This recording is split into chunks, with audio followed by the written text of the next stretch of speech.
or cartoon kind of figures, and so you kind of choose them, and it's a really neat website if you're going to go in and kind of tinker around there, and if you enjoy doing some things like that. Okay. Hey, before we get started, how many of you have a pet at home? Anybody pets? Okay. I brought my pet with me today, and this is a Malagoon. Have you ever seen a live Malagoon before? Okay. Miss TCU, what's your name? What is it? Madeline. Do you like pets? Do you like animals? How many of you think she should come up and meet Molly, okay? Let's all cheer for Madeline. Come on up, Madeline. She's volunteering to come up. All right. So you've never seen a Malagoon? Okay. Malagoons are nocturnal creatures, okay? So they come out at night, but they're also carnivores. So it means they eat flesh, okay? All right? I'm not trying to embarrass you. You don't need to cry. Do you have a pet at home? What kind is it? It's not a Malagoon. What is it? It's a dog. What's your dog's name? You don't know your dog's name? You have to look at the back to remember your dog's name. Bear? Wow, is it a big dog? No, it's like a teddy bear. Okay? All right, and it's not they're carnivores technically, right? So I wouldn't cry if I came to meet Bear, please don't cry. But so Molly, because she is nocturnal, obviously she normally sleeps during the daytime. She's probably waking up now. We've been moving her around. But normally to feed her, she comes out in this area here. And would you like to see her? Right there you can see. Can you see right there her little tail? Okay. You don't want to see her? If I came to your house and I said, I don't want to meet your dog, it might hurt your feelings if I didn't want to meet. So I would like for you to meet Molly, but I won't make you. Would you like to? Okay. If you can just scratch right there, sometimes she'll come out here so you can see. But I want you to be careful, okay? If she tries to break the screen, okay, I would move, okay? All right? So, but just if you'll scratch right there, sometimes she will come out. Are you okay? Do y'all have like one of those AED devices here in case there is a major emergency that takes place here? But you can just scratch right there, okay? But and just be careful again if she tries to come out of there because she is a carnivore. Just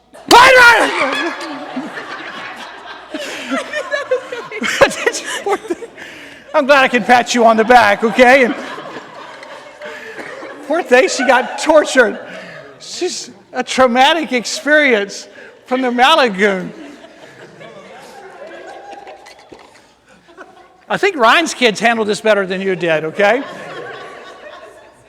My funniest time with Molly was at Nebraska Furniture Market, and they were supposed to load a table in the back of my truck. And Molly just happened to be back there. I really didn't put it back there on purpose. Virginia was with me. And so we pulled around where they load you up, and whenever I dropped the tailgate and I raised the cover, I realized that it was there. Virginia was looking through the back window. She just kind of smirked at me like, don't do it, because these two guys are walking up. I just smiled at her like that. So they come up, and I just kind of moved to the side, and so they come up, and so they're looking. One of the guys like, what is a Malagoon? So I just kind of went into the whole thing. They just melted. And these two guys are going to play for the Dallas Cowboys. They were big dudes. And so they're just sucked right into the thing. We were talking about nocturnal creatures. And it was actually, I've had that for 20-something years from when I was in Ohio. I said, she's 21 years old. I brought her down from Ohio. And I went, really? And I was like, well, if you look at the tip of her tail is starting to turn gray a little bit. And they're like, they are so into this thing. And I spring that thing. Both those guys ran like 20 yards before they stopped. They weren't crying; they were just dying laughing. Okay, but it was fun. So I apologize for the torture chamber you had to experience here today. All right, any questions from this morning before we go into this next session? The next session is specifically about storytelling. Obviously, it's still part of a big part of ministry, and whatever age group that you're in. But any other questions about this morning? Anything about this morning? Comments? No? Get this done, dude? We want to go home, okay? All right, okay. All right, so we'll go on the next session then. So move on to your next page. I think it's page, in your notes, it'll probably be like page 7 or 8 or something. You see that? Okay, secrets for successful storytelling. So we're going to start off with, I want to read something to you from Psalm 78. Psalm 78 in verse 1. says this, Give ear, O my people, to my law. Incline. We may many times think of recline. Incline, what does that mean? We're setting up to listen. Okay? We're in-tuned. Okay? Incline your ears to the words of my mouth. I will open my mouth in a parable. What is a parable?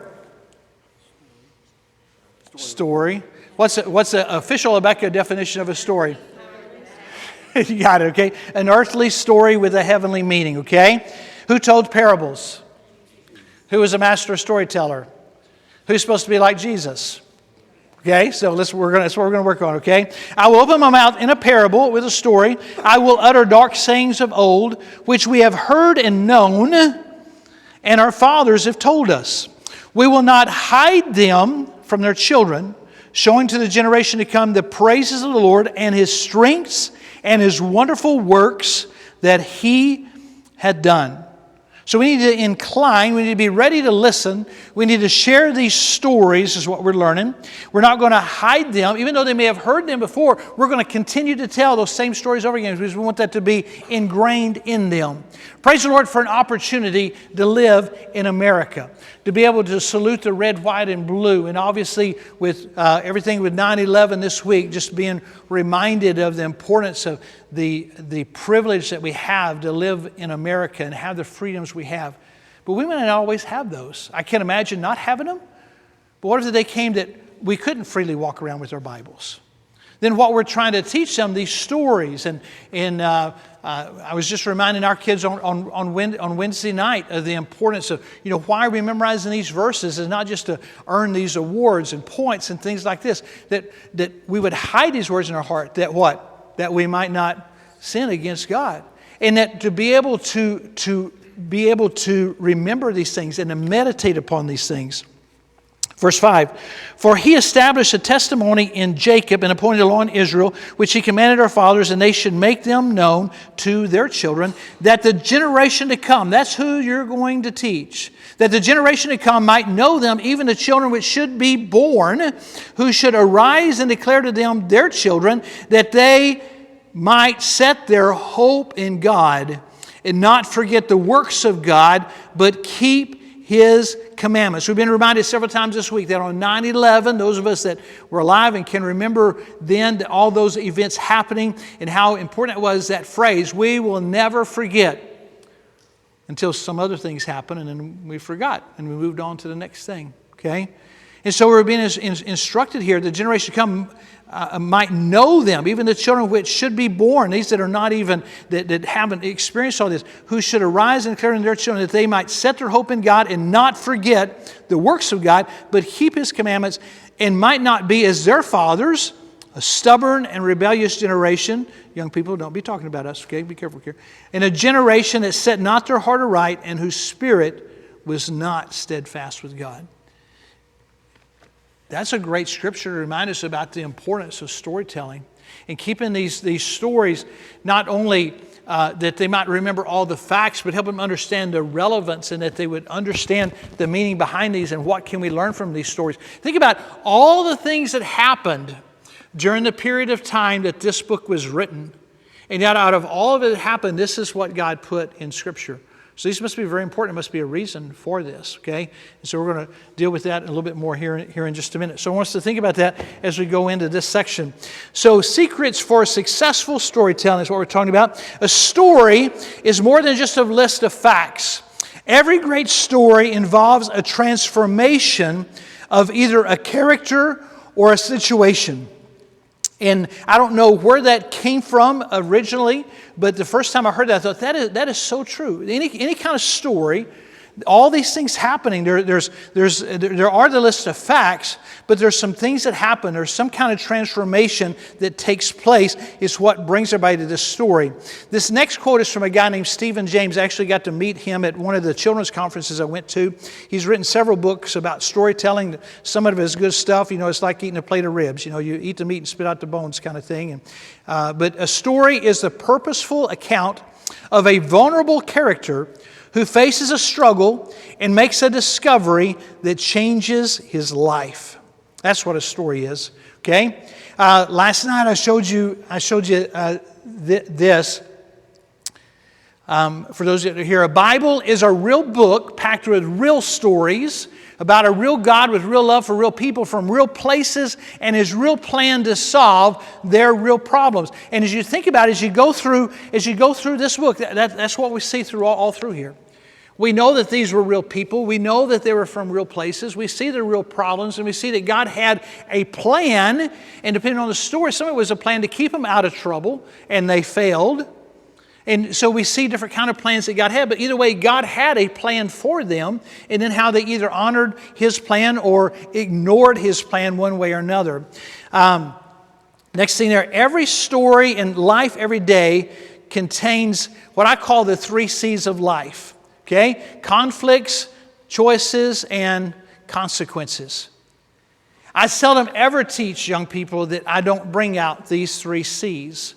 Because there are 3 C's that not only are they going to face them every day of their life, that as they go through this book, this Bible, starting with Adam and Eve and all the way through, that's what we find. All these people, they faced a conflict, they made a choice, and based upon the choice, there was a consequence. And we're going to make these same 3 C's every day. Some of us just face it in there. We're going down the line there and say, okay, salad is good. I should eat some salad. I've got a conflict, okay? All right, because I want to go down to the end of the table and just fill my whole plate with oatmeal cookies. But instead, I need to eat some of the salad, okay? And so I have this conflict here. What should I have? This morning, or last night, as on the way home, I called a friend of mine about something, and I knew he used to live in Flower Mound, and so as we were talking, he said, when you get there tomorrow morning, I'll tell you where you need to go get breakfast. And he sent me to a place, I don't ever heard of it, it's a little hole-in-the-wall place called Ham and Eggs. Have you ever heard of that? Jackie's Ham and Eggs? Oh, man, that was not a good choice I made, okay? All right, I should have got up this morning and had something, a glass of something, water maybe, okay? But instead I did go there and I had biscuits and gravy. I mean, the biscuits are like this big around, and I didn't get pancakes. This guy had a stack of pancakes. They're like this big around, and they were about this tall, and he was hanging off of both sides of his chair. So, well, that's probably why I shouldn't eat those, okay?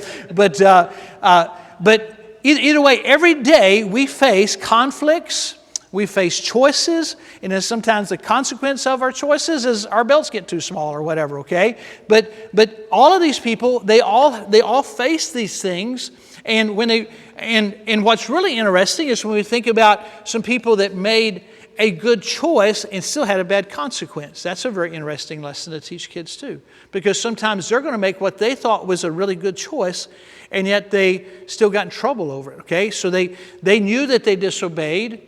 They went to mom and dad and confessed to what they had done. They still got in trouble. Like, wow, I tried to be honest. I still got in trouble. The consequence was still bad. So these 3 things are very interesting principles that you can fit in to, as far as I can see, and I've challenged a lot of people to do this, and nobody's ever proved me wrong, that you'll find those 3 C's in every Bible story as you go through it. So again, helping it be very practical to them, okay? So let's go on there. There is no right way to tell a story.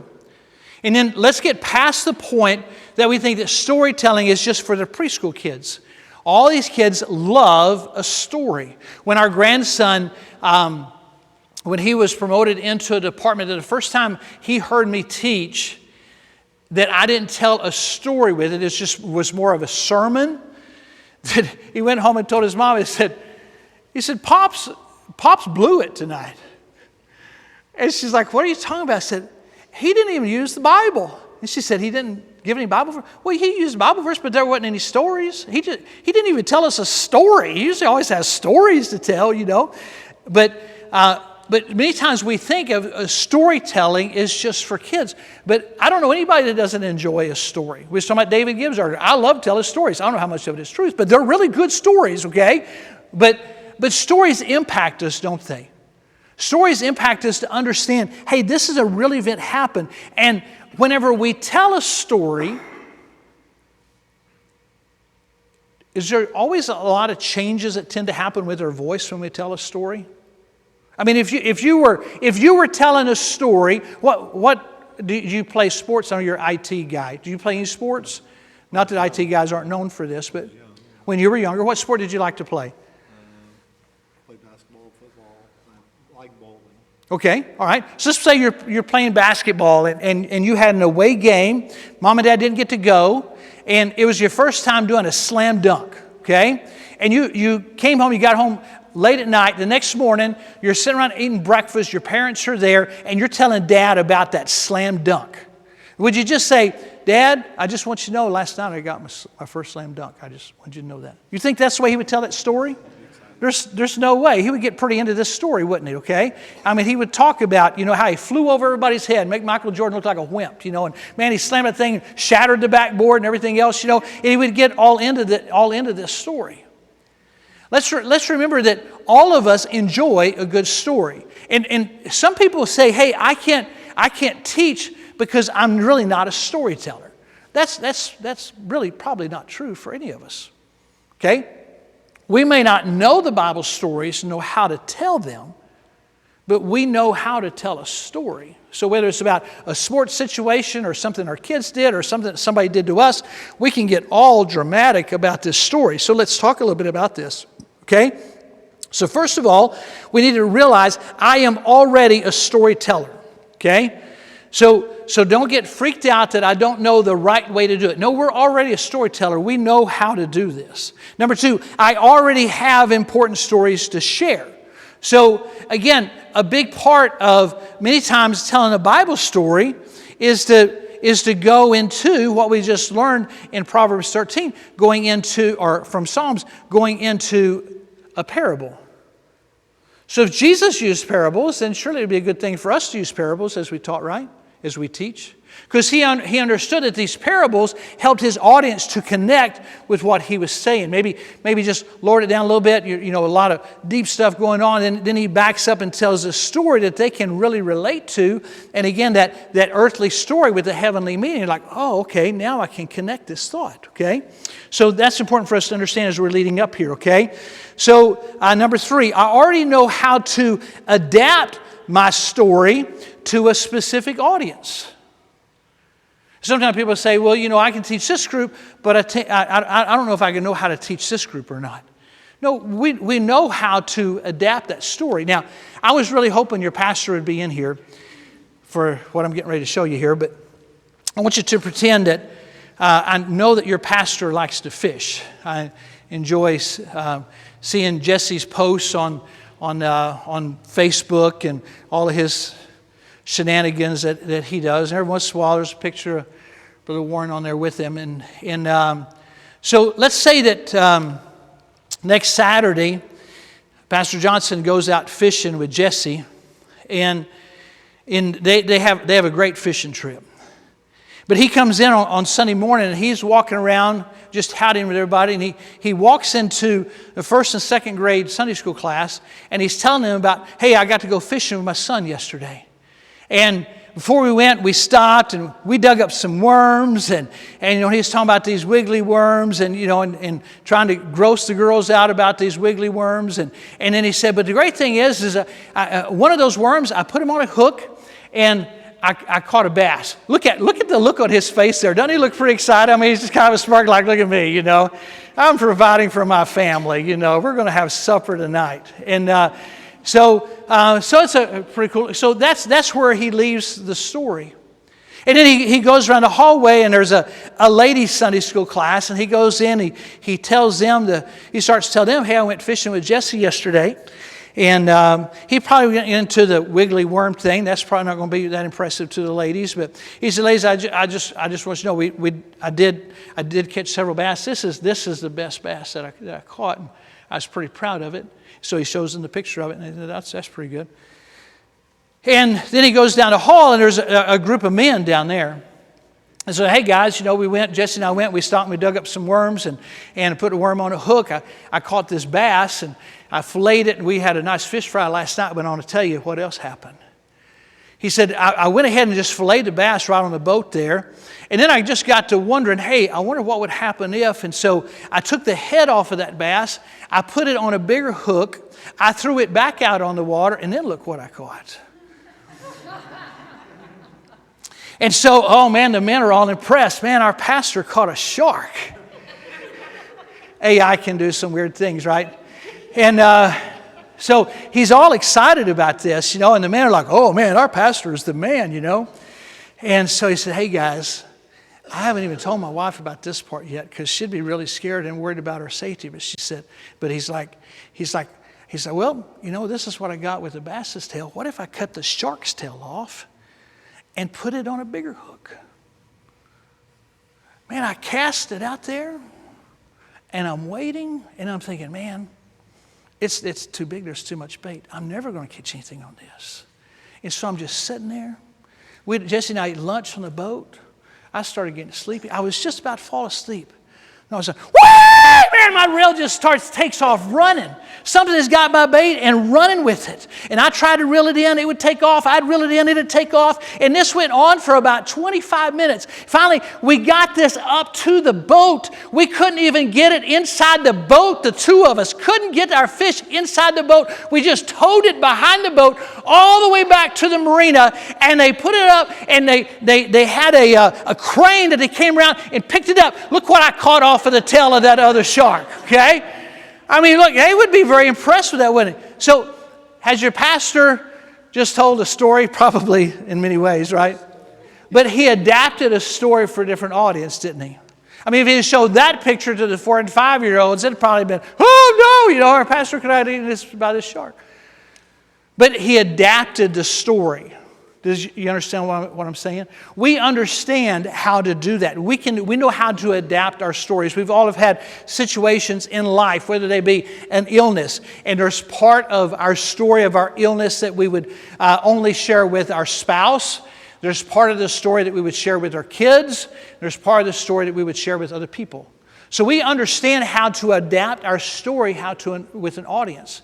And so now to realize, okay, now I know how to do that. Well, now I can take any of these stories and adapt them the same way. And so that's what we're going to go to from here, okay?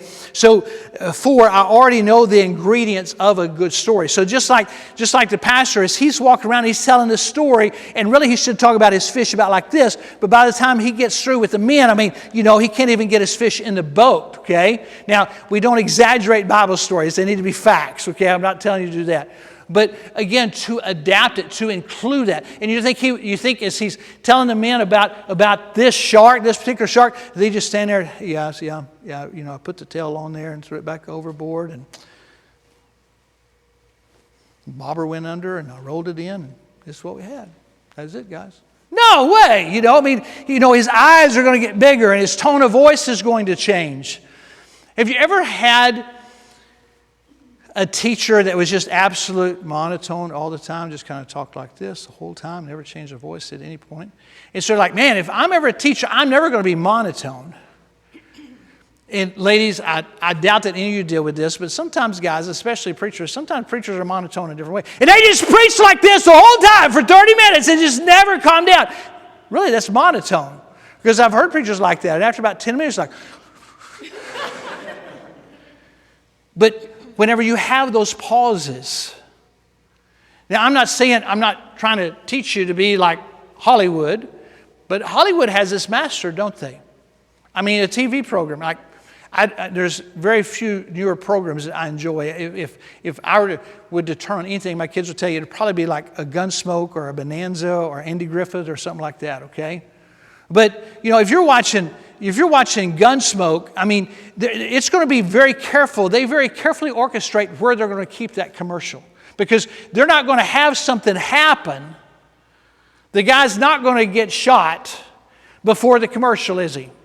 Okay? I mean, they're going to lead up. I mean, the gun is aimed or whatever. And then there's the commercial. And they're like, we need to get past this commercial so I can watch the next part of it. Okay? They know how to do the cliffhangers, we call them. And so the same thing as you teach, there's times to pause, and there's times to get excited, and there's times that your hand gestures are going to change, and your voice inflection is going to change, and your blood pressure is going to change, and hopefully they're just as excited, and so their blood pressure is changing too, because they're right in there with that story with you.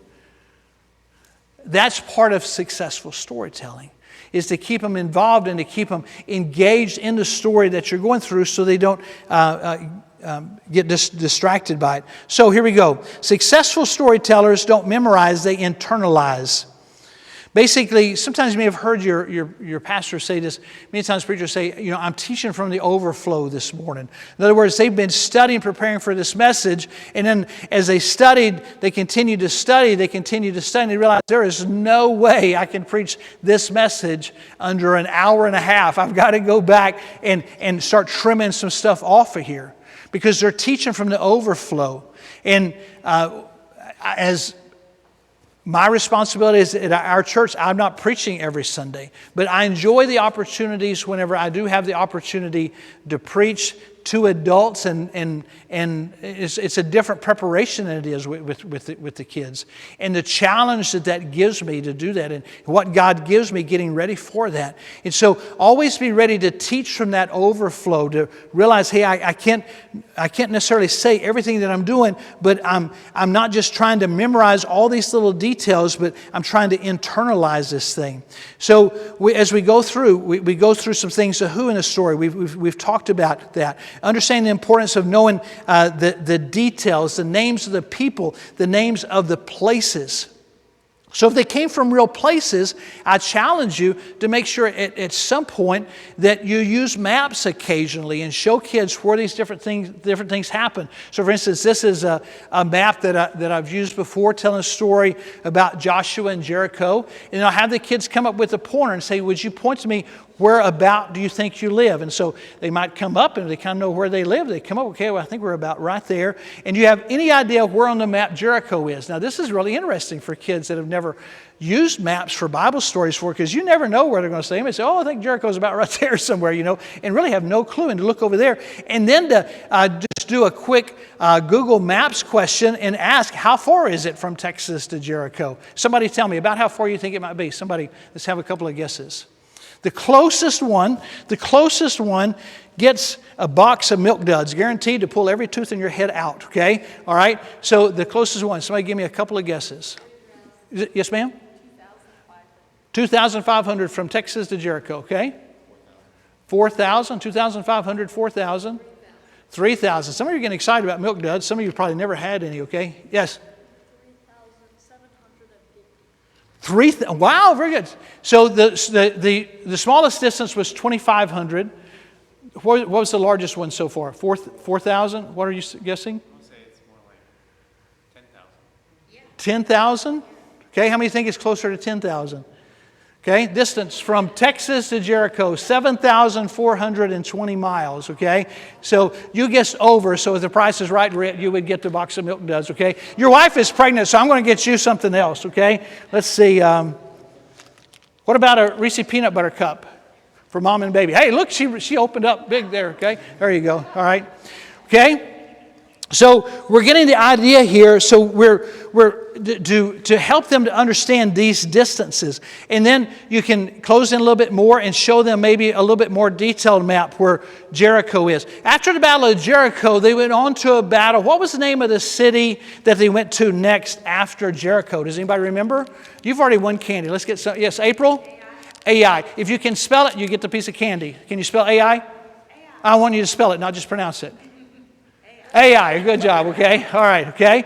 So, but either way, to help them understand how far it was between some of these different places, that, again, for their army, they were marching. They didn't get in an army tank. They didn't get on board a train. They didn't get on a ship even, did they, okay? And so helping them understand how some of these people traveled and the distances that they went. Again, we're trying to help them understand these are real people. These are real places, and how they made some of these travels makes it very interesting. How many would agree that some of the places in the Bible and some of the names in the Bible are very hard to pronounce? How many would agree? Okay? All right? So you think it'd be a good idea sometimes to write these down? And so whether you have them on a piece of paper that you're putting up, or again, you're putting them up on a screen or a chalkboard or whiteboard or whatever, to write some of those names down to help them remember some of those things a little bit better, because otherwise some of these names are so hard to pronounce. Some of the characters, I give nicknames sometimes, and we won't go into that, but I don't think it's, at least let them know what the real name is, but as you're going back and forth with it, to help them to remember that. Let's see, where does it happen and what places do I need to remember? See, what struggle or problem do the characters face? So again, we're trying to think through what is going to be involved. These are all secrets for successful storytelling. How is the problem solved? How will the story start? Begin your story with a brief story that poses a question or introduces the topic. Do something unique every time of how you're starting. It's not say, once upon a time, okay? Or the Bible says. But doing something, maybe you throw out a question. Maybe you throw out a question, maybe something like, for instance, on a sermon that I have about Joshua and Jericho. And there was one guy in Jericho that really messed up. What was his name, class? Started with an A. What was it? Achan, okay? And so whenever I'm telling the story about Joshua and Achan and everything that happened along with that, I usually start off with a question like this. What would you do if you knew that you should not do what your friends want you to do? What would you do? Or what would you do that you should not do what you really want to do, but you know that you should not do? Because Achan wound up with that same situation, didn't he? Achan went in and you know, as they're rushing through Jericho and they've been told not to take anything, here is Achan. I mean, he's running around from tent to tent. I mean, he's doing what they'd been instructed to do. And I mean, people are dying everywhere. And then he goes and he looks in this one tent. He peeks in there and to see if anybody's in there. No, nobody's in there, but he sees something. He saw 3 things in there. What did he see? Somebody tell me. Yes?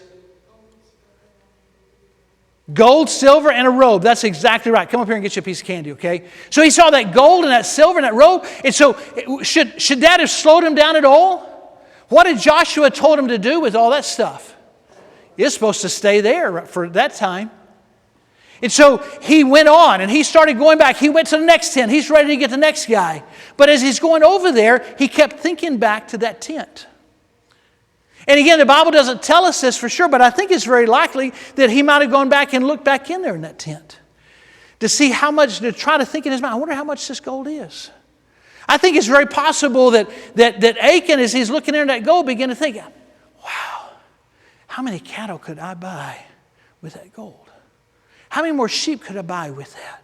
That'd be really good for our family.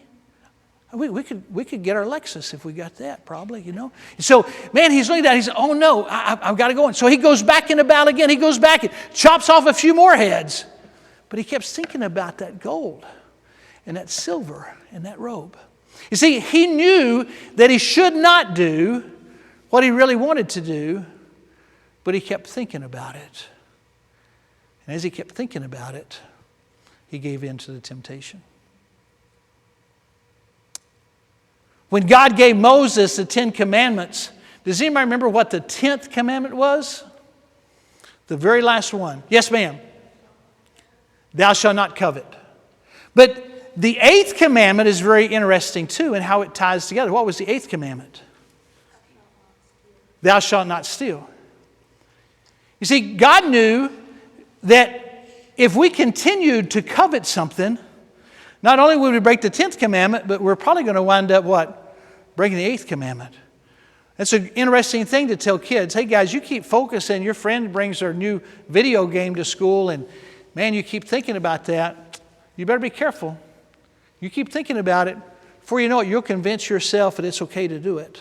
And that's what Achan thought. Achan went in there and he got that gold and that silver and he put it in his robe and he kind of wrapped it up, poked his head back out of the tent, looked around, nobody's looking. And he takes off. Went home, dug the hole in his own tent, buried it, stuck his head back out. I guess I got away with it. His family didn't see it.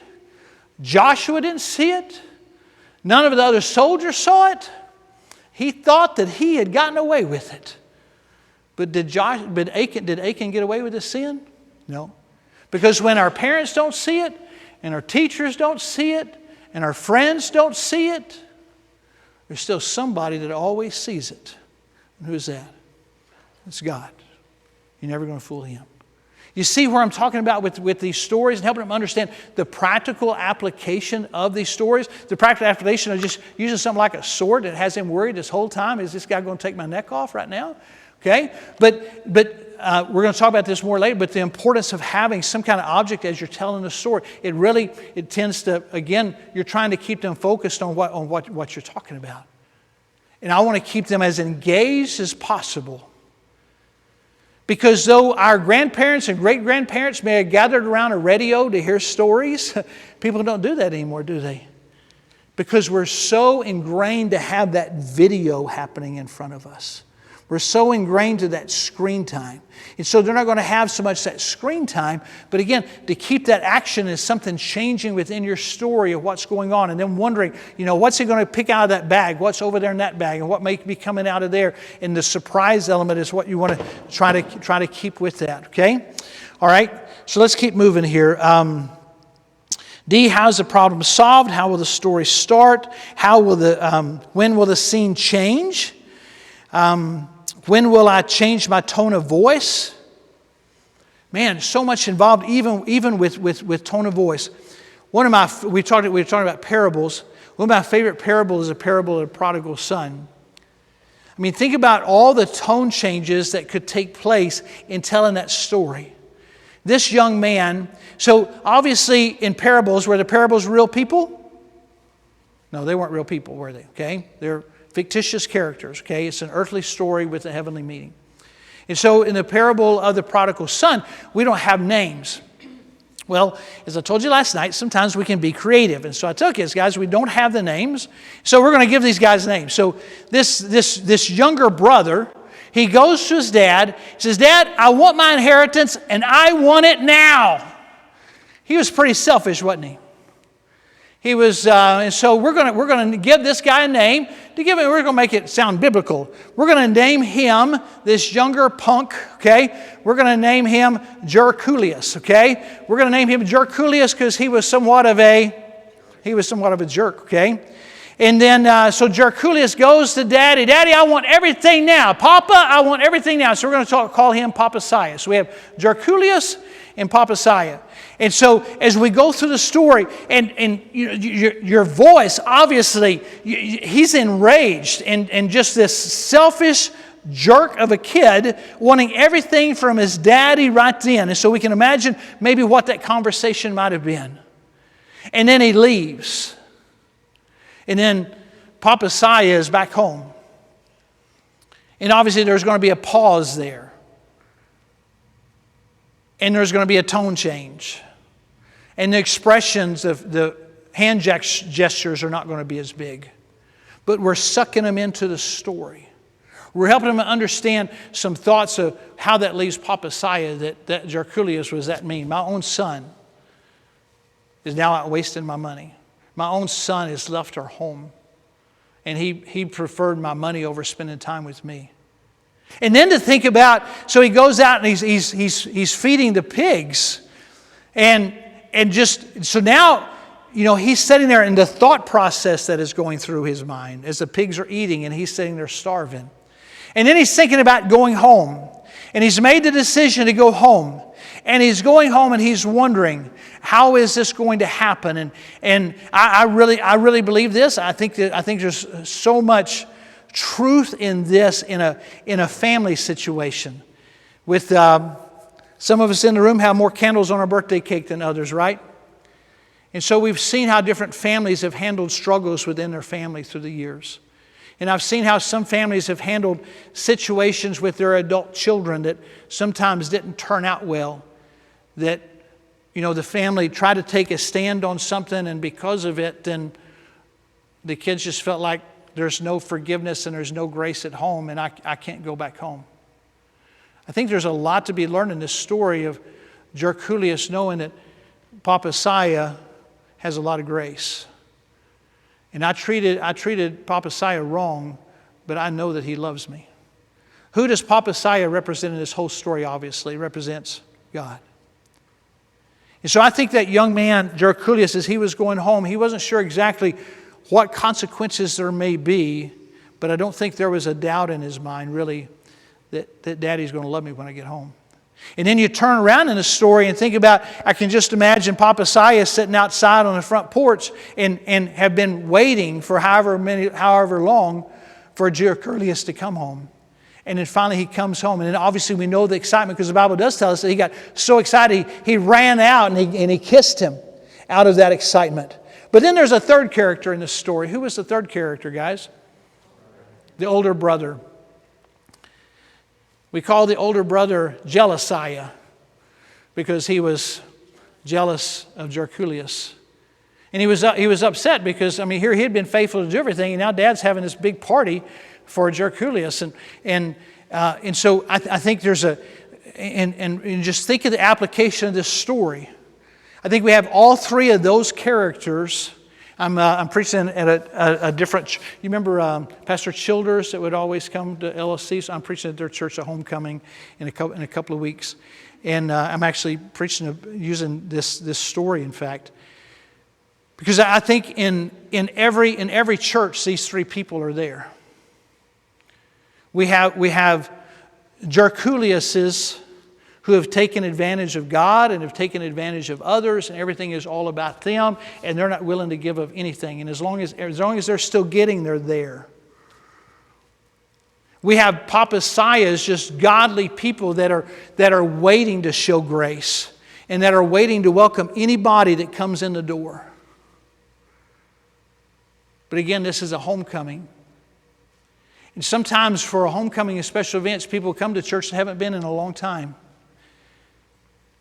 And I've seen too many times where there are Jealousiahs in the room that they look up and see somebody come in and people are going up to greet them and they just kind of look at it like, that dude hadn't been here in forever. And here we're having this big meal and they come and show up. Rather than rejoicing like Papasiah that they're trying to come. They've made the mistakes. They know they've made the mistakes. So you understand that? So these different characters are so much in that story to teach us so much. But again, the application is there, but as we tell the story, just to stop and get into the story and back up and give some application and continue going back and forth as you go through that is what will keep them engaged in the story as you go through it. So H, how will I use my hands? How can I use dramatic pause? How does the story end? And then notice this: people remain interested in a story as long as they wonder how it will end or how it will get to the end. And so many times, especially the older the kids are that you're teaching, and especially teaching adults, when they know the story, that's where you really have to be careful about how you get into the story and how you end the story, because you have to stay true to the book, right?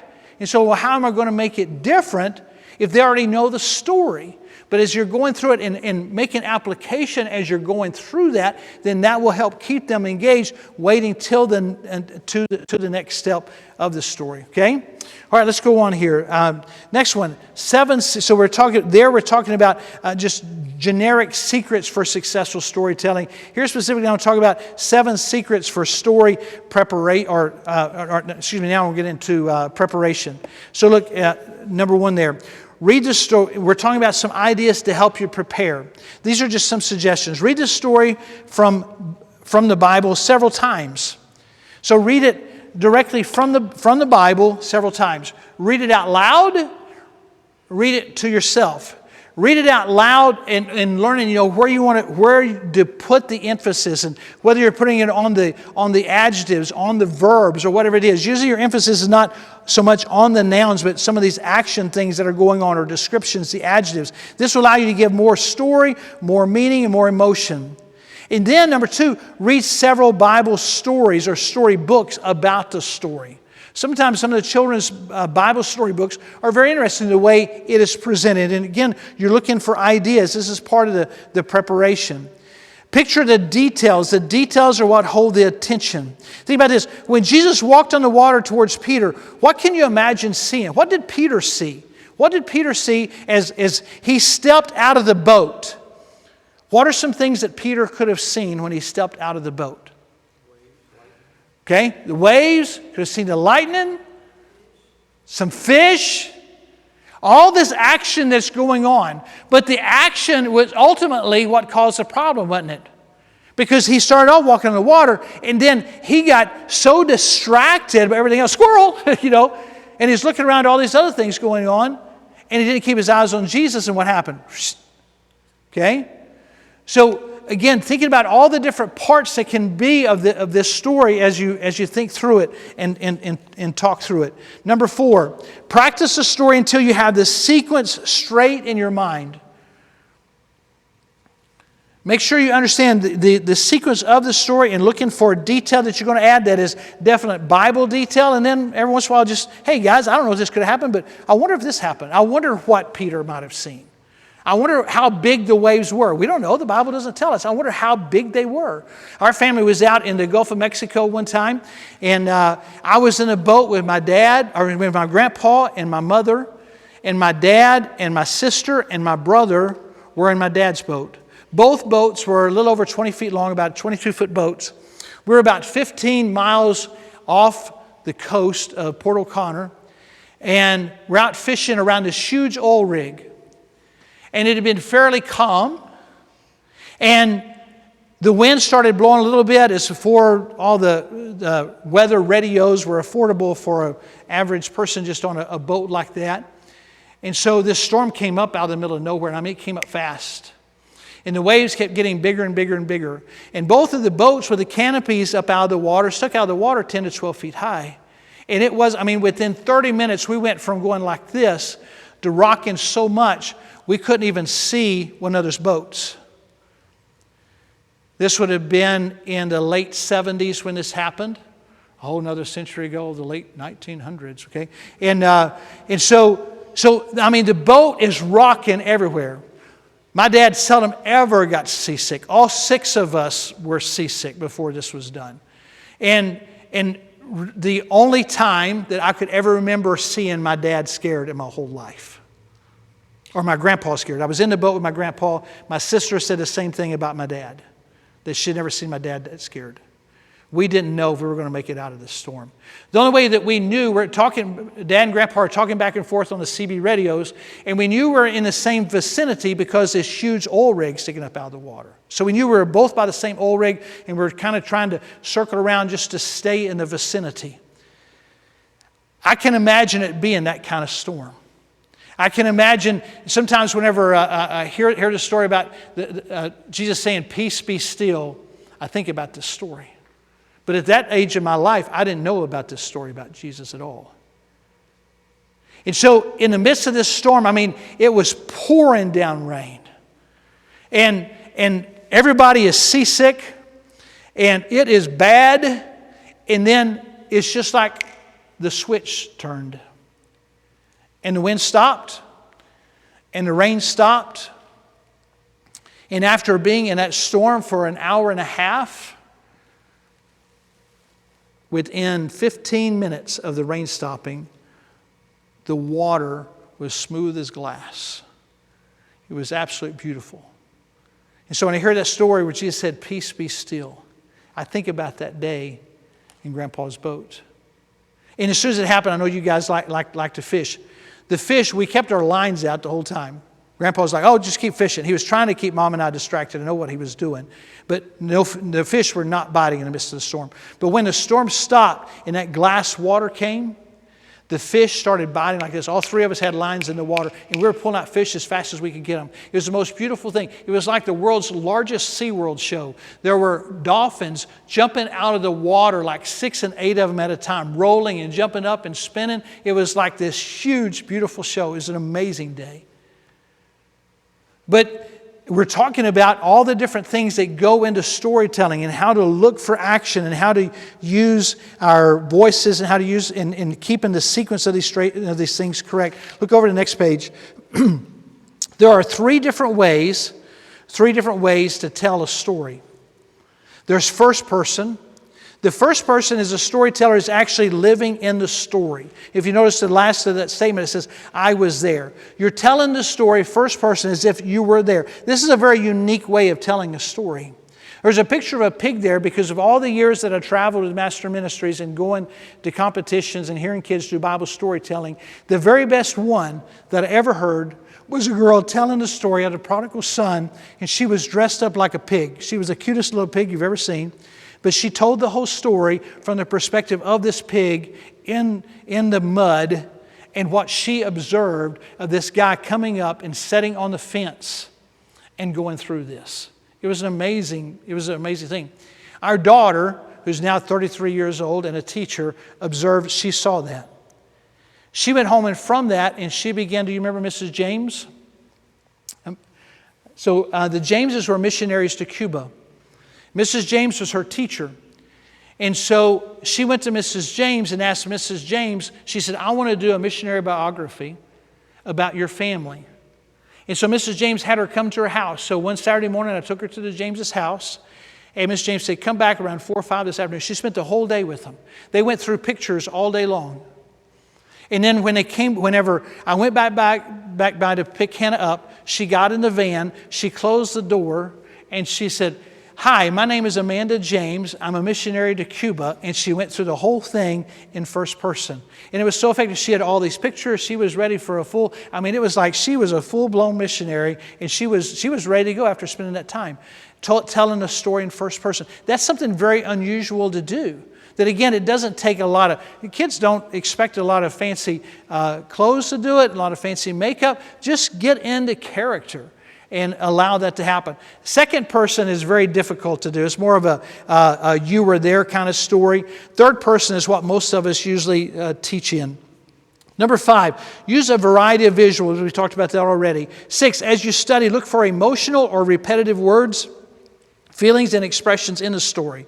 And things like God saw it. You're talking about creation. God saw it and it was good. Maybe you're talking about the feeding of the 5,000. God can do a lot with a little. Helping kids understand, remind them, hey guys, you realize God fed all of these people. Jesus fed all these people because one kid was ready to give up his lunch. God used a child, and God can still use a child today. God could use you, and then maybe challenge them to get involved serving, and maybe have a project coming up that they can get involved serving in and helping them with that. Number 7, be sure to apply the story to their life. We've talked about that. Why did you tell the story? How do you expect the story to change the life of your audience? That should be what you're thinking. What are the kids supposed to get out of this? How should their life be different because they've heard our lesson today to think through? Then the last one, and then we're going to finish things off. Some of you are getting very sleepy, okay? We're going to have to do jumping jacks or something here. We might have to sing Father Abraham or something, okay? All right? So let's do this. 6 secrets for story presentations. So now we're to the presentation part. Some of these things we've talked about, so this will go fast. Use a special storytelling prop, okay? Whether it might be a sword. We just used a sword a while ago. Last night I introduced you to the Joseph. Last night we talked about a bone. We talked about Joseph's coat last night. Maybe you're trying to share the gospel with the kids, and you're telling them about a crown.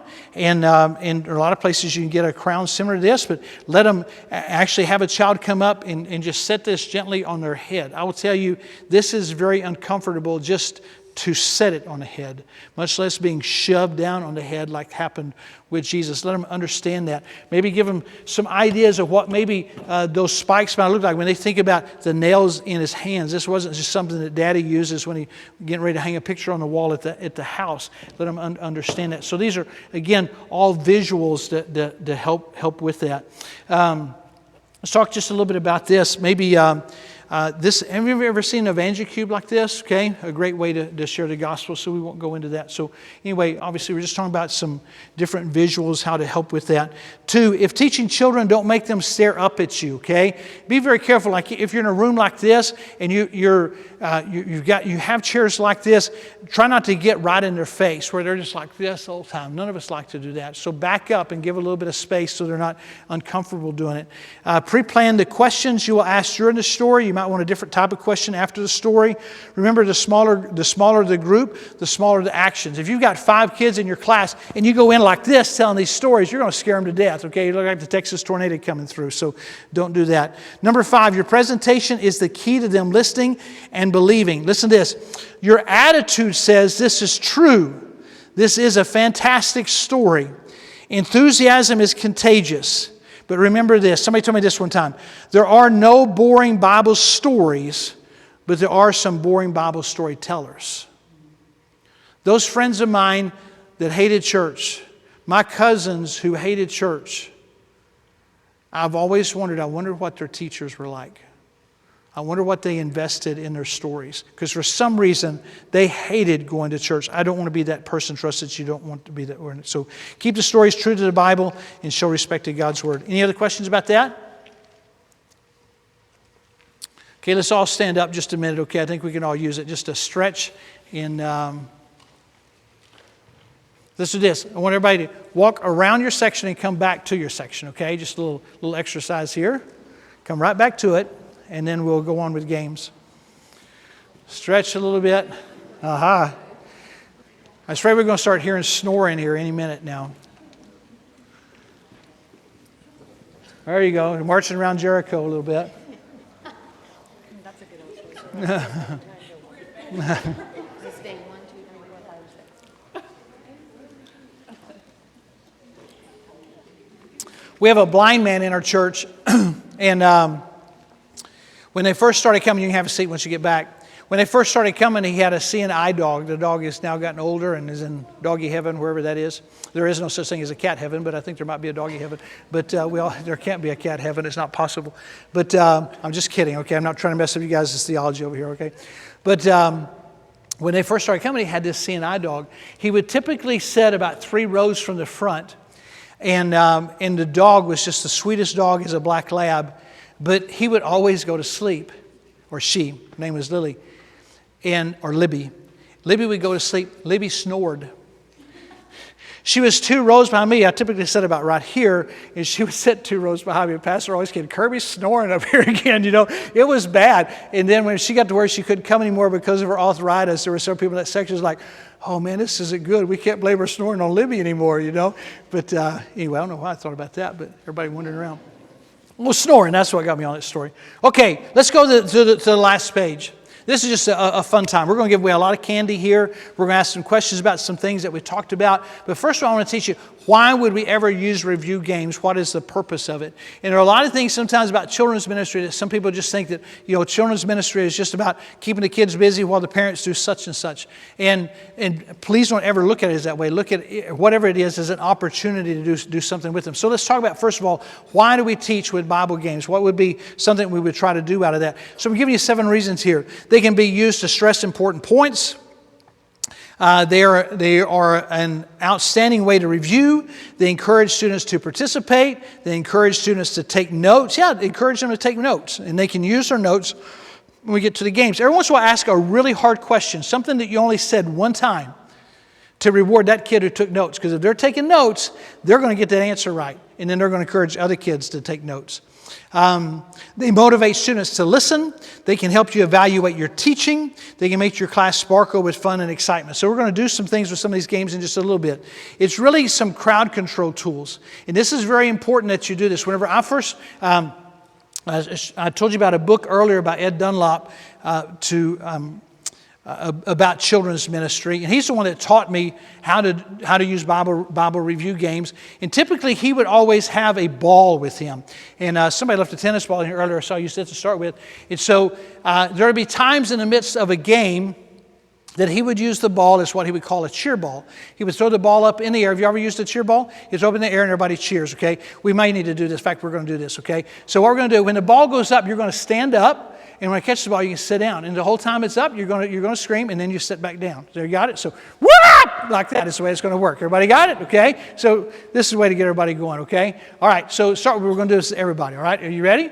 When the ball goes up, you stand up, and it comes down, and you scream, okay? All right, let's try it. 1, 2, 3. That was terrible, okay? All right, this time we're going to have a little competition. And does somebody have a pen and piece of Sherry? Could you keep score for us, boys versus girls? So we're going to have boys versus girls, okay? All right, girls, help me out. Ready? 1, 2, 3. All right, so it's not just how loud you are and everybody stands up, but also that, it's just like, a song there, da-da-da-da-da, like this, okay? So we're looking for a quick cutoff, okay? So guys' turn. Girls did pretty good. Guys' turn. Ready? Watch the ball, guys. Ready? Aha! See, you did pretty good. All right, ready? 1, 2, 3.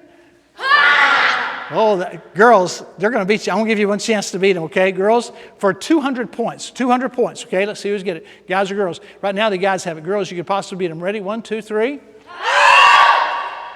Pretty good. That was pretty good. I think the guys still have you, though. 200 points for the guys, okay? All right? So so in the midst of, the kids are starting to get wound up, he would throw this up and all the kids scream and then everything's quiet. And as long as the ball is in his hand, nobody's saying anything because everybody's waiting for him to ask a question. And then he's going to ask a question and he wouldn't say anything until somebody blew the horn. And then a couple of years ago, instead of using a ball and a bicycle horn, somebody gave me Wilbur here. And so now pigs actually fly because I use Wilbur and he flies up and they scream or they stand up or whatever. And I catch him. And then you also have a horn there with you, okay? So I'm going to we're going to play some games here in a little bit and we're going to go back and forth with this.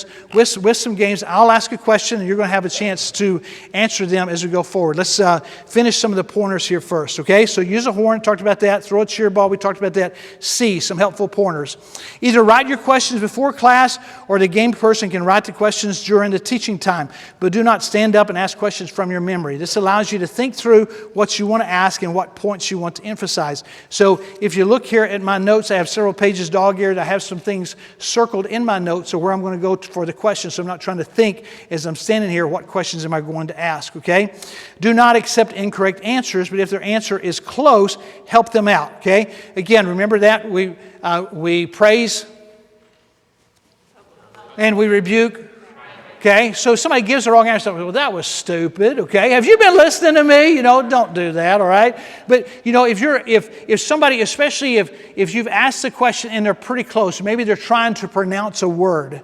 Okay, then if they're close to it, you can tell they were listening. They just can't remember how to pronounce it. Then help them out with that. That's always a good thing. So do not embarrass them. Make them feel fearful to raise their hand again. Remember, we're trying to encourage participation, not scare them from trying. Okay, we're trying to get everybody to participate if we can. Number 3, repeat the correct answer so the class can hear. So we might say an answer. Somebody might answer the question, but it's not real loud. You have the microphone, you repeat the answer, say, that is correct, the answer is, and then while they're coming forward and you talk about that, you might say something about it. Sometimes I'll actually ask them a question. Wednesday night, we were playing a review game, and I remember what it was. The correct answer was Adam and Eve. And the girl got the answer right away, and I was like, okay, that is correct, Adam and Eve. I just need their last name. Give me their last name. I need Adam and Eve's last name. If you give me the last name, you get to come and play the game. And she's like, you didn't tell us the last name. And I mean, she's like a total failure back there. She's feeling like, man, how did I miss that? And we got her off the hook and we got her back up there. But anyway, just kind of have some fun with them as you go through that. But use secret agents to select the contestants. So many times we have people that are looking for kids, and they know the only way they're going to be selected for game time is if they were following the rules throughout the lesson time. So again, if they got up to go to the bathroom, they're on the back row. Not true today. I'm not telling that to those of you on the back row, okay? So all of you are qualified to do this right now. So 5, allow kids who've already answered, this is good, who've already answered a question to answer a question, but then allow a friend to play the game.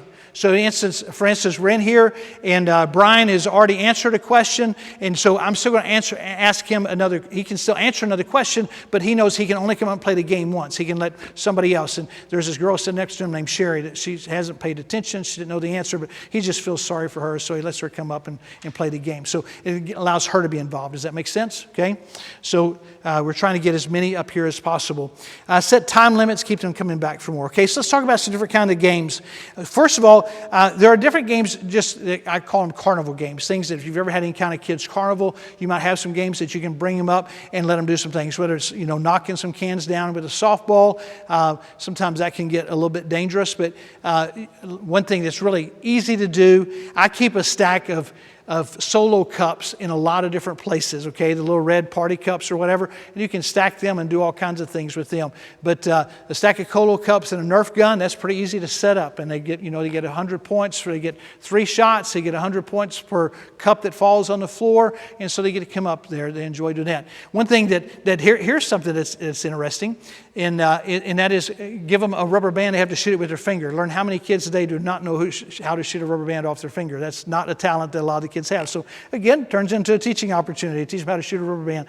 They might get in trouble when they get home, but as long as you can shoot a cat with it, hey, it's good. Okay? All right, so all kinds of different carnival games you can do. Athletic games, okay? It's football season. Ryan, you remember one time we built a football goal that we put up in the gym. We were doing church and junior gym. You still have them? Oh, Really? Yeah, okay. And we just made them out of PVC pipe and filled the base of PVC pipe with a PVC pipe with sand. And then so it made it really easy to take apart, and then we could set it back up. And so during football season, they could either throw the ball through the field goal or they could kick it through the field goal. And we'd do different things like that with different sports, Go buy a garage sale and get one of the little tyke basketball goals for $20 or whatever, and then have a little Nerf basketball, and they can shoot hoops. So these are things that you probably have either at your home or you already have in a closet here in the gym or something that you can bring into the classroom and do some of these sport things, maybe along with the theme of whatever season is going on right now, and have some fun with that. So just some ideas for athletic games. These boards over here I call them master boards because master clubs used to sell these. And so we're going to do a couple of games with these. And so we're going to get started here with some questions. So we're going to start here. So this is how peanut butter and jelly works. This is what this game is called. So in peanut butter and jelly, I'm going to ask a question. If you answer if you answer the question correctly, you get to come up. And how many of you like to make a peanut butter and jelly sandwich with 2 slices of bread or 1 slice of bread? Sometimes a snack, just 1, but most of the time it's 2 slices of bread, right? So you're going to come up and you get to take 2 slices of bread. On the back of the slices of bread are different numbers. This one particularly had a negative number on it, okay? So they might have 200, 300, 400 points, or they might have negative points. You get to pick 2 different pieces of bread. You might wind up, so here we have a minus 100, and then we're going to take one right here, and here we have a 900. So now we have 800 points at stake. Then you get to choose. This is not peanut butter and jelly, it's peanut butter or jelly, okay? So then you get to choose either peanut butter or jelly to go on your sandwich, all right? And then behind these cards, some of these cards on the back then, these 800 points, some of them will have a my team. That means your team gets to keep the points. Right now, the boys have 200 and the girls have 0. Is that correct? Okay? So in playing this game this time, the guys would get 800 points, all right? But if some of the cards, both on the peanut butter side and the jelly side, some of them will say other team. And so the other team gets those points. Sometimes you pull one off and there'll be a star. If it's a star, you get to pick which team gets those points. You say, why would I ever give my points to the team? Well, if you pulled off two cards that were negative cards and it's negative 500, you would be really generous and give those points to the other team. Does that make sense? So it really keeps the game very interesting because the winner can change in a heartbeat in really any of these games, okay? So y'all ready to play this? Everybody ready? All right. Are you ready to play peanut butter or jelly? All right, boys or girls? Who's going to win, guys or the girls? All right, we're going to find out. First question, very first question. Today we started off with capturing the heart of a child. And in that, we talked about the idea of when we're having conversations with kids, we talked about an acrostic. It could be form or firm. Somebody tell me what the letter R stood for in this. Remember, you don't raise your hand until Wilbur screams, okay? So hands down, until Wilbur screams. Ready! Aha, see?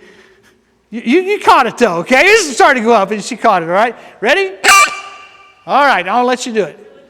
Religious background. Come on up here. The girls need some points. All right. You can get you a piece of candy right out of there, anything that you want. And what is your name? Rain. Okay. Okay, all right. And are you scared of Malagoons too? Like your friend? Okay, all right, okay.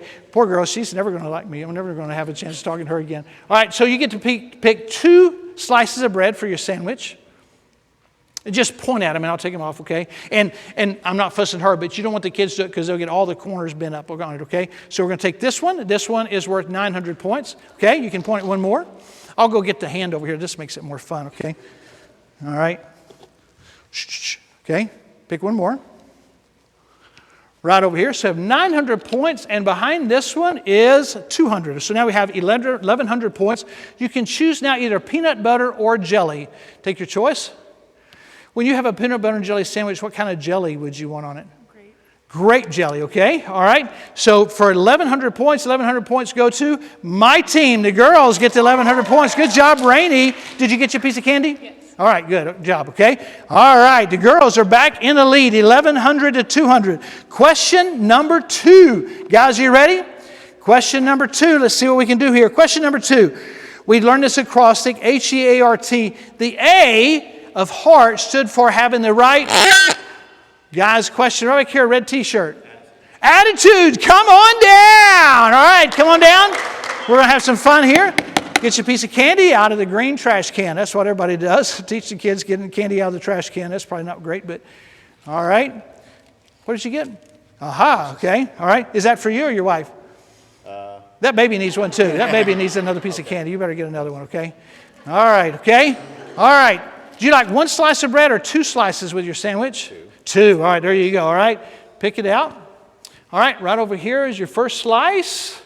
All right, that's good. I'll tell you how much it is later. Go ahead.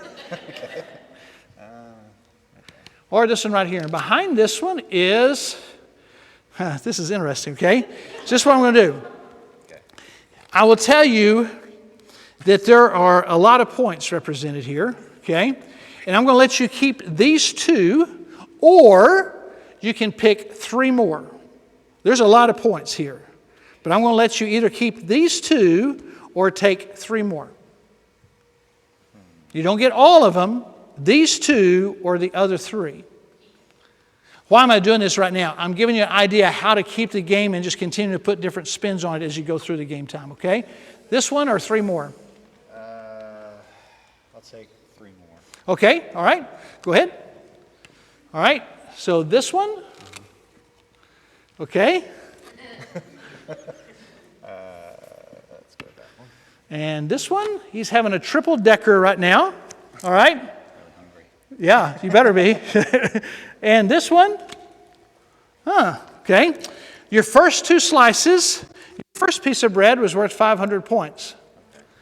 Your second piece of bread was minus 500 points, so you didn't have any points to deal with. With your second option, you started off with minus 500 points. Then you got 500 points, so now you're back out of the hole, and then you finished with 700 points. So we have 700 points at stake. Now, peanut butter or jelly? I like peanut butter. Peanut butter, creamy or crunchy? Creamy. Creamy peanut butter, 700 points are at stake. Who's going to get them? He gets a star. You get to choose. Who would you like to have 700 points? Boys or girls? The boys, I thought so, okay? Good job, congratulations. Give him a round of applause. Here he goes back. The guys are supposed to, he just won 700 points for you guys. Come on. All right. Next question. We're going to go to another game now. We might come back to this in a little bit. Next question, we're going to do this. We're going to move over here. And let's do this. We're going to play Oh No. What's the name of our game? Oh. Not Uno, but Oh No, okay? And in Oh No, this is the way this works, okay? So what's going to happen, I'm going to show you the rules up on the screen. You answer your question correctly, you get to come take the top card off the deck over here. Once you do that, number cards will be multiplied by 100. Then you're going to pick one command card from the board. When you go to the command cards, if you get to draw two, you get to pick two additional number cards. That would be an O. Yes. And then if you get a reverse card, it'll cause you to switch the points with the other team. So right now the boys have how many points? 900, and the ladies have 1,100. Pretty close, okay? But if you get a reverse card, then you can switch the points and could possibly change who is winning, okay? Or either way, it's going to switch. So you might go from the lead to losing with a reverse card. So it could either be an oh no or an oh. Good. You guys are working on we got to work on this. It's either an oh no or a. Okay. The kids get much more excited about this than y'all do. I realize you're about to go home, okay? But I'm going to milk every minute I can of this, all right? All right? And if you get a wild card, they can be played as a reverse or as a draw two. So wild cards are really good. Skip cards will just skip your points. So those, however many points that you got out of the bucket, you lose those and nothing else happens with that. A draw four allow you to pick four additional number cards. That would be an O. Yes. All right. Okay, so we're back to the girls. Or next, we've got Wilbur here. There's all kinds of things you can use for this. I'll have to show you my whole family. So one of the families in our church a couple of years ago that are in children's ministry went to Hawaii. And so they brought me back another pig. They said this was Wilbur's cousin, and so the housekeeper that cleans my office, she named him Alohog, okay, is what his name is. So we have Wilbur and Alohog, so just have something here. And then somebody gave me a rooster to use. We named him Rooster, okay? And then my wife and I were on vacation in Georgia. We were in a Cracker Barrel when they were still Cracker Barrel. And she found this one, and we named her Giorgio. So we have Rooster in Georgia. And then Luke, our grandson, said, Pops, Rooster and Georgia need to have kids. And so I told several people that story. I came to my office one day, and there was about 20 of these little guys all over my office. And then a couple months later, I came in one day, and there were about 50 of these little chickens all over my office, okay? And I just found a new one just about 2 weeks ago. And so everybody has fun with these roosters. And then recently, Luke got quiet seat prize, which doesn't happen with Luke very often. Let me tell you, the nut doesn't fall far from the tree, apparently. And so he got a teenage rooster, and so he gave him to me to add to the family. And then our staff actually, last spring, gave me a gift at a special party they were doing. And this guy.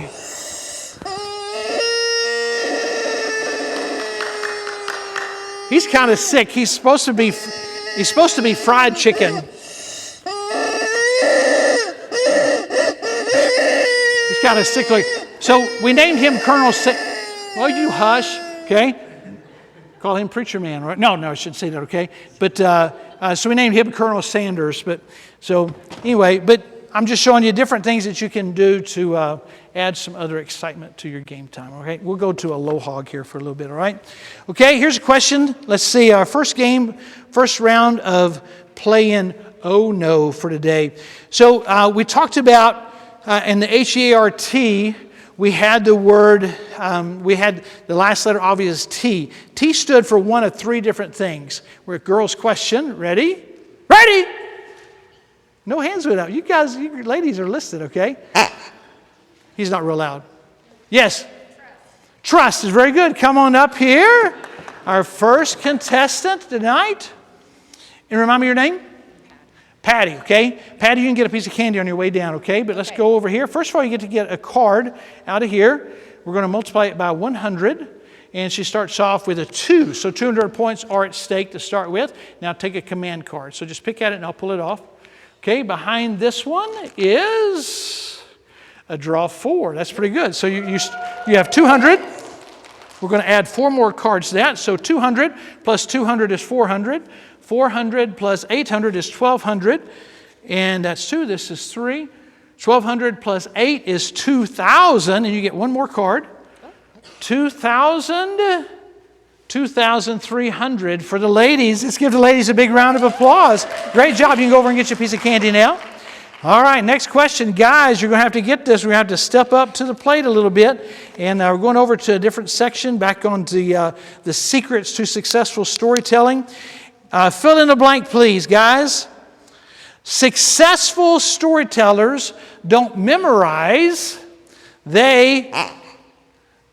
Only one answer? Ryan?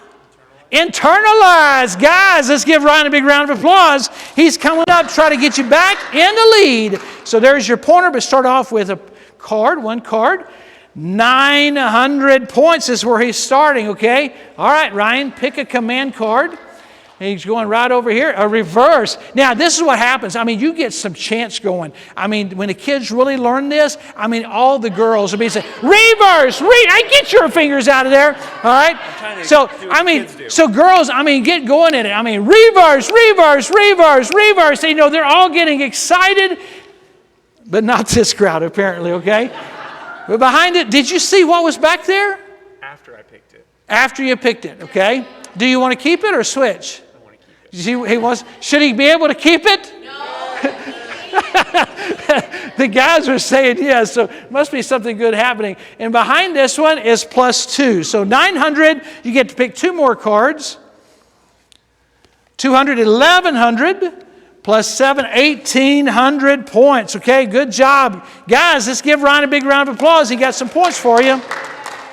We'll make this our last question. Okay, I know you're ready to go home, okay? All right, so this could go to guys or girls. Everybody ready? This is a whole quote that you're going to start it off, and then you have to finish it, not just one word. We said this: there are no boring Bible stories. There are only ready? Aha. Oh, let's see. Let's try someone. Yes, ma'am. Right back here. Only boring storytellers. That's right. Come on up here. The girls get the last chance. All right. You saw me get you a piece of candy on the way by the bucket there. Bernice, you want to come do that? Bernice? Did you already? You hadn't played yet, have you? No, but I'm going to let Bernice do it. Okay. All right. Well, come on up, Bernice. See, she's been a friend. That's very good. So you get a piece of candy. Bernice, you can still get a piece of candy for coming up to play. Are y'all related? She's just nice to you? Y'all do that at this church? Just nice people you're not even related to. That's weird. Okay. All right. So give me an update on the points real quick. Girls, 3,400. Girls have 3,400 points. 2,700. Now, a fun way to do this is by having the scorekeeper just hand you the points. And then you can say one team has 2,700. Because most of the time, most of the kids aren't keeping track. There's always some nerds that know exactly how many points everybody has. But most of the time, they don't know, okay? So the girls are in the lead by 700 points, basically. And your name is Haley? Bernice, okay? All right, Bernice. All right, so you get to pick a card first. You're already in the lead. Now is to see what could happen, okay? 500 points, okay? All right.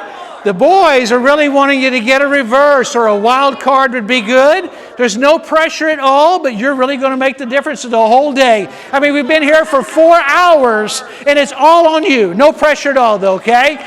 Pick one command card. This is tough, isn't it? I mean, she's really nervous about this, okay? And behind this card is... Drum roll, please. A skip. So these points are dropped out. The girls are still in the lead. The girls win.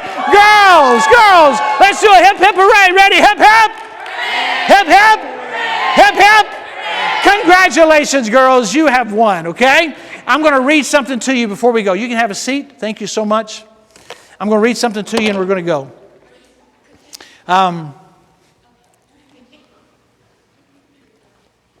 I came across this story several years ago.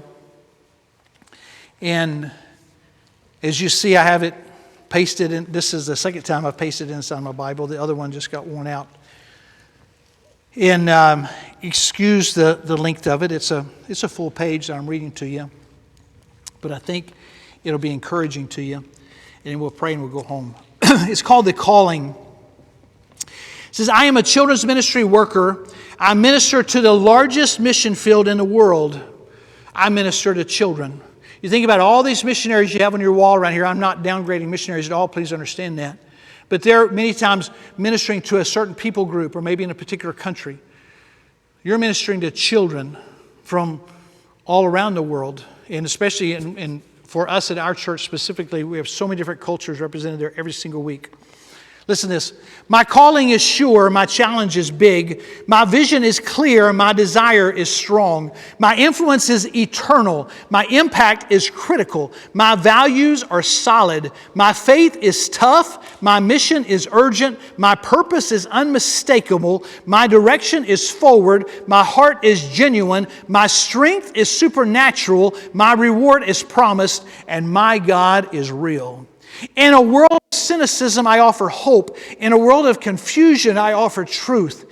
In a world of immorality, I offer values. In a world of respect, I offer attention. In a world of abuse, I offer safety. In a world of ridicule, I offer affirmation. In a world of division, I offer reconciliation. In a world of bitterness, I offer forgiveness. In a world of sin, I offer salvation. In a world of hate, I offer God's love.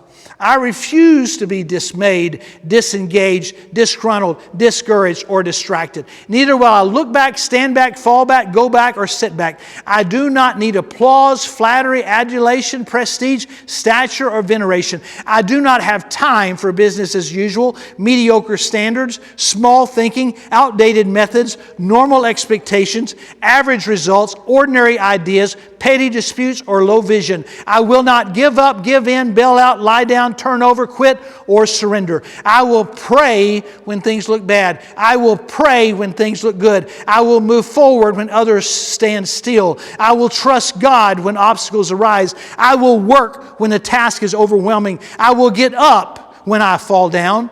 My calling is to reach boys and girls for God. It is too serious to be taken lightly, too urgent to be postponed, too vital to be ignored, too relevant to be overlooked, too significant to be trivialized, too eternal to be fleeting, and too passionate to be quenched. I know my vision. I know my challenge. I also know my limitations, my weaknesses, my fears, and my problems. And I know my God. Let others get the praise. Let the church get the blessing. Let God get the glory. I am a children's ministry worker. I minister to children. This is who I am. This is what I do. It makes you want to charge hell with a squirt gun, doesn't it? That's what you do. I want to thank you for what you do. Because you being here encourages me that there's a hope for our kids in a world like we just talked about. And your kids need that hope. Your kids need to know that there is somebody in their life. There's not a child, there's not anybody in this room that needs another critic. But all of us can use another encourager in our life. We can all use another cheerleader. I don't want to see you in a skirt, that won't work, okay? But we can all use another cheerleader. Given the pom-poms, okay? We can all use another cheerleader in our life.